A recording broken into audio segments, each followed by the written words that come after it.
So the Supreme Court upholds Obamacare, as it's been named. And outside of like just being like in a kind of I told you so mood, which is not right because we are all here in the same boat, I have just decided I'm going to start reading through the actual Supreme Court ruling. And as I'm reading through this ruling, there are so many things that strike me that have been lies as far as people have told against the bill, or now the law, the universal health care law. And so I just wanted to talk about a few things really quickly that just struck me that I wrote down. And I'm not finished reading it. There's a lot of reading, and I'm probably going to just come back to it every now and then and read a little more. But one of the things it says, you won't be paying an extra penalty or a tax if you don't pay taxes. So if you already are below the threshold of paying taxes, you won't pay a penalty. So some people are saying, oh, well, this is such a big tax on the poor, and and it's really going to be disproportionate in how they pay, and it's just not true. Because if you naturally don't pay taxes, if you get all your money back, and when you when you pay your taxes, you aren't going to be paying a penalty. You aren't going to be paying anything extra. Now, the Supreme Court has upheld the individual mandate as a tax by Congress, not in any other way, just as a tax. And they didn't call it a tax up front.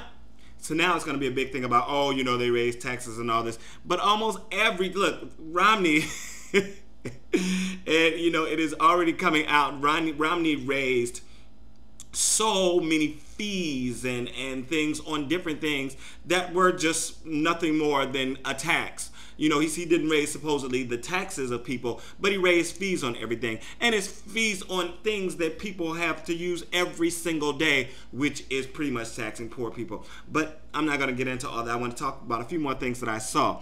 Those people who do pay taxes don't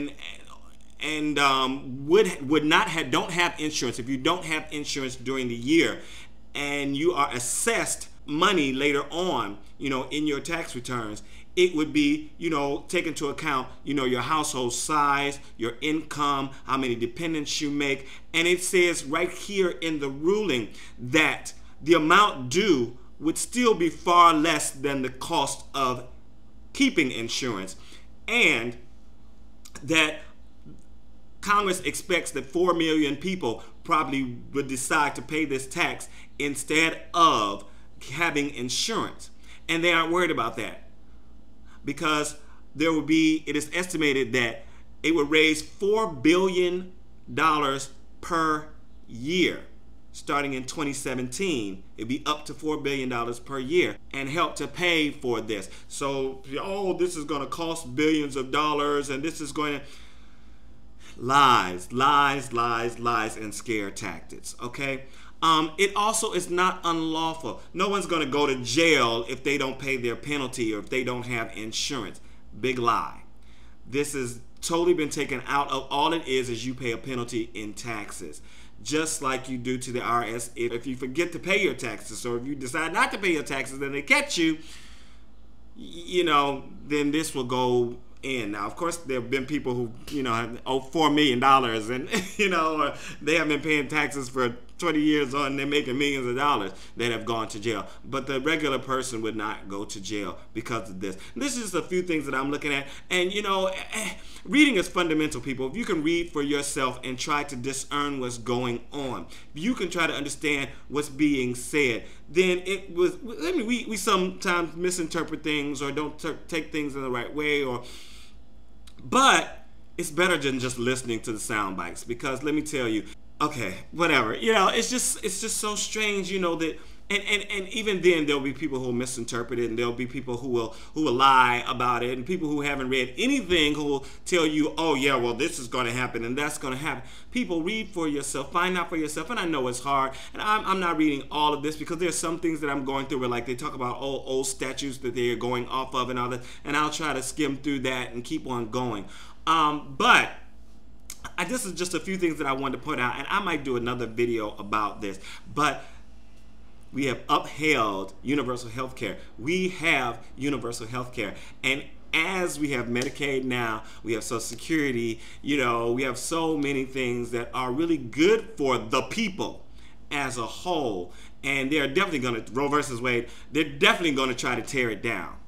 And hopefully it will continue to stand just as Medicaid has. I wish we had Medicaid for all. We're all paying into it. If we're working anyway, it should be Medicaid for all. You know, but it's not a perfect system. It's not a perfect law. And I just wish there was more energy going into trying to improve the law, as just instead of just trying to tear it down. And because, you know, Democratic politicians have been trying to get universal health care in this country for over 30 years. And the Republicans now say, you know, we can do something better. We can try to do something. You haven't been trying to do anything better. Now we are the last industrialized country in the world to get universal health care. Does that make any sense when we're supposed to be the wealthiest country in the world? It doesn't make any sense to me. All right, people, peace. I'm out.